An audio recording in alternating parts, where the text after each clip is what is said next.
बहुत समय पहले परी देश में 3 परी बहनें रहती थी। वो तीनों बादलों के ऊपर जादुई नेल पॉलिश और लिपस्टिक की खेती करती थी। फिर एक दिन तीनों परी बहनें परी लोक में जादुई नेल पॉलिश और लिपस्टिक बेच रही थी। तभी उनके पास एक परी आती है।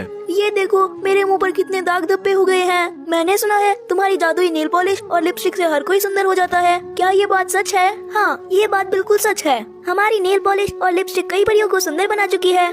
ये सुनते ही जल्दी से वो परी जादुई नेल पॉलिश और लिपस्टिक खरीदती है और वो तुरंत नेल पॉलिश को अपने नाखूनों पर और लिपस्टिक को अपने होठों पर लगाती है और अगले ही पल एक चमत्कार होता है और उस परी के सारे दाग धब्बे गायब हो जाते हैं। साथ ही वो पहले से कई ज्यादा सुंदर दिखने लगी थी। वहीं खड़ी सुंदरी जादूगरनी ने ये सब देख लिया था। अरे वाह, इन परियों के पास तो बहुत अच्छी और जादुई नेल पॉलिश और लिपस्टिक है। आखिर ये तीनों ये जादुई नेल पॉलिश और लिपस्टिक लाती कहाँ से है? मुझे इस बात का पता लगाना होगा। उसके बाद सुंदरी जादूगरनी उन तीनों पर नजर रखना शुरू कर देती है। शाम को दुकान बंद होने के बाद तीनों परियां आसमान में बादलों की तरफ चल देती है। बादलों में चारों तरफ जादुई नेल पॉलिश और लिपस्टिक की खेती भरी हुई थी। फिर तीनों परियां वहाँ पर खूब सारा पानी डालकर अपने अपने घर चली जाती है। ये सब सुंदरी जादूगरनी देख रही थी।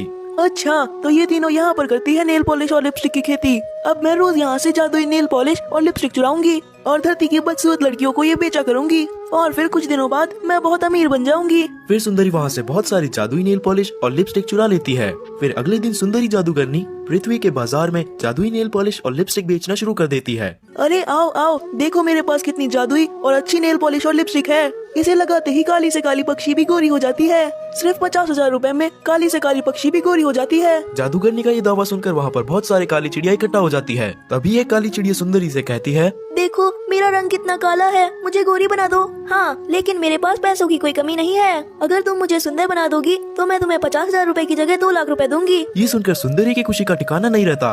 बस कुछ पल भर में ही तुम गोरी हो जाओगी। उसके बाद सुंदरी जादूगरनी उस लड़की के हाथों पर नेल पॉलिश लगाना शुरू कर देती है और सुंदरी उसके होठों पर भी लिपस्टिक लगा देती है और अगले ही पल उस लड़की के ऊपर रोशनी गिरती है जिससे उसका काला रंग दूर हो जाता है और वो परियों की तरह खूबसूरत दिखने लग जाती है। ये चमत्कार देख वहाँ पर खड़ी सभी लड़कियों की आंखें फटी की फटी रह जाती है। फिर सभी काली लड़कियाँ सुंदरी से जादुई नेल पॉलिश और लिपस्टिक खरीदना शुरू कर देती है। इस तरह एक ही दिन में सुंदरी लाखों रुपए कमा लेती है। इस बात से सुंदरी की खुशी का ठिकाना नहीं रहता। फिर अगले दिन से सुंदरी रोज बादलों में जाकर जादुई नेल पॉलिश और लिपस्टिक चुरा कर ले आया करती थी। लेकिन फिर एक दिन तीनों परी बहनों को इस बात का शक हो जाता है। लगता है कोई हमारी जादुई नेल पॉलिश और लिपस्टिक चुरा रहा है। हाँ, मुझे भी ऐसा ही लगता है। आजकल गिनती में नेल पॉलिश और लिपस्टिक कम होती जा रही है। हमें उस चोर को सबक सिखाना चाहिए। फिर तीनों बहनें पूरे खेत में जादुई दवाई छिड़क कर चली जाती है। चलो सारी फसल पर जादुई दवाई छिड़क देते हैं। वहीं इस बात से अनजान सुंदरी जादूगरनी वहाँ पर आकर बहुत सारी जादुई नेल पॉलिश और लिपस्टिक तोड़ लेती है और फिर उन्हें अगले दिन बाजार में बेचने लगती है। सुंदरी जादूगरनी जब जादुई लिपस्टिक और नेल पॉलिश बेच रही थी तभी वहाँ पर उस राज्य की महारानी अपनी बेटी को लेकर आती है।